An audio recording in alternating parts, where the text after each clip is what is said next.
नमस्कार, मी युवा शक्तीमधून रुबीना मुल्ला। आम्ही नेहमी वेगवेगळे विषय घेऊन तुमच्यासमोर येत असतो। काही दिवसापूर्वीपासून आम्ही घनकचऱ्यावरती सातत्याने लिहितोय की घनकचऱ्यामध्ये प्रचंड भ्रष्टाचार आहे व जे घनकचऱ्यामध्ये जे हे ठेकेदार आहेत त्यांना काळ्या यादीत टाका व जे घनकचऱ्याच्या वरती जे आरोग्य निरीक्षक आहेत जे वर्षानुवर्ष एकाच जागेवरती आहे त्यांना देखील त्यांचं रोटेशन करा। पण इथे काल एक विचित्रच प्रकार झाला। या लोकांनी जो टेंडर आहे त्याच्यामध्ये तुम्ही ही कॉपी आहे जी ती बघू शकता की त्याच्यामध्ये ज्या उपायुक्त आहेत त्यांनी तारीख मेन्शन नाही केलेली आहे। काल या लोकांनी घनकचऱ्याचे जे ठेके जे चालवतात त्या लोकांना काम बंद करायला सांगितला।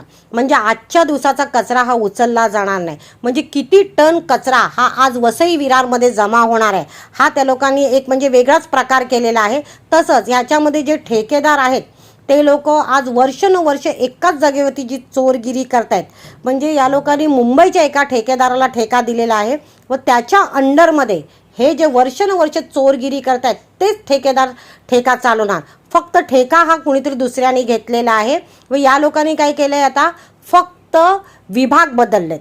म्हणजे प्रभाग समिती आय मध्ये आज वर्षानुवर्ष जो चोरगिरी करतोय त्या ठेकेदाराला जी दिलाय, जो जी मध्ये वर्षानुवर्ष चोरगिरी करतोय त्याला एफ दिलाय। फक्त या लोकांनी काय केलेलं आहे ठेका एका दुसऱ्याला दिलाय, नावापुरता चालवणार हेच ठेकेदार बदललेले नाही आहेत।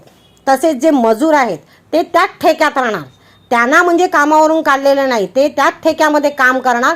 फक्त या लोकांनी काल जी एक प्रोसेस असते त्या प्रोसेसच्या हिशोबाने या लोकांनी काल तो टेंडर जो आहे तो त्या लोकांनी सांगितलं की आजच्या दिवसाला काम होणार नाही।